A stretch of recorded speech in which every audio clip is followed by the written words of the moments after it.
everyone, Heather Earls here. Thanks for coming on today's episode.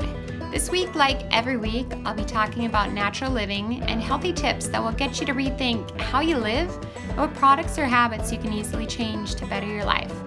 So let's get started. Hey, Urban Wisdom fans, and welcome to another week. Well, the topic this week was kind of put together, brought on, came to mind because I was talking to a really great friend and just talking about the small little pleasures of life. So that's our topic, is every little thing or enjoying every little thing. Well, it's been an up and down week between weather, getting the garden cleaned out, and driving kids to practice and work. But finally today I got to stay home all day and it was fantastic. Running around is more unusual for me, I guess, as the farm needs attention every day, but sometimes life throws you curveballs that you have to roll with. That being said, when you get out of a routine, you also appreciate the little things more, like waking up to the rooster crowing and enjoying him instead of wanting to shoot him, or your daughter saying pillow fight and then giggling as she waylays you. Now, walking down the stairs, the house is freezing because the fire went out during the night. Normally, this might bring a grumpy response out of me, but once you light the fire and feel the soft touches, like the fingertips of the flame reaching out to you, your body awakes and you don't mind the task as much. When you run around, you are overloaded or pressured with time and people.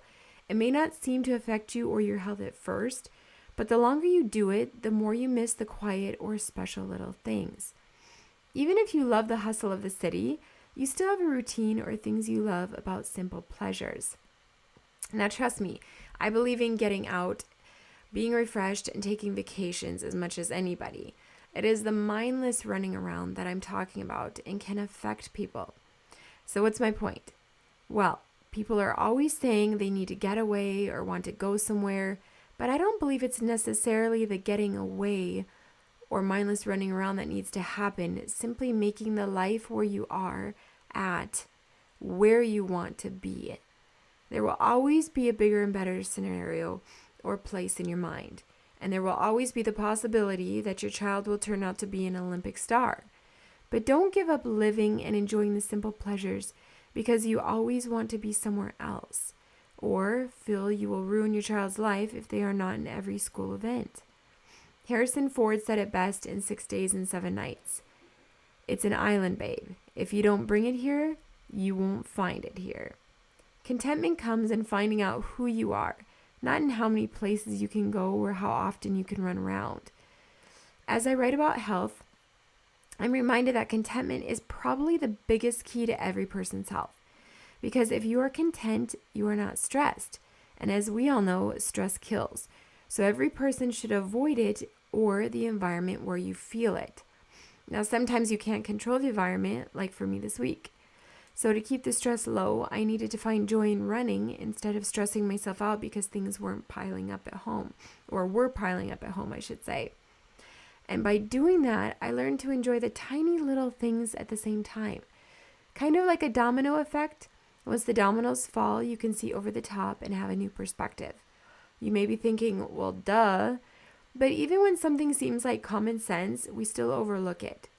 So I'm challenging you for your health and contentment to stop running in circles and learn to be who you are, where you are, while appreciating life's small, everyday pleasures. Well, that's my health tip and thought of the week. So go take a walk, make a meal for the family, stop at a coffee shop and people watch, sit by the fire, work in your yard, or talk to a friend, and remember it's the simple and little things that keep a smile on your face. And if you're put in an environment where you can't help it, smile and find a blessing anyways. I love you guys, and always remember to stay healthy and free. Thanks for listening to today's episode of Urban Wisdom and Natural Living. Tune in next week where I'll broadcast live every Monday morning at 8 a.m. If you miss it live, hold those tears and head on over to my blog, which is heatherearls.com. That's Heather, EARLES.com. There you can have 24/7 access or right here on iTunes. If you want to follow me on social media, you'll find me on Twitter, Facebook, Instagram, LinkedIn, and Pinterest. Have a healthy week.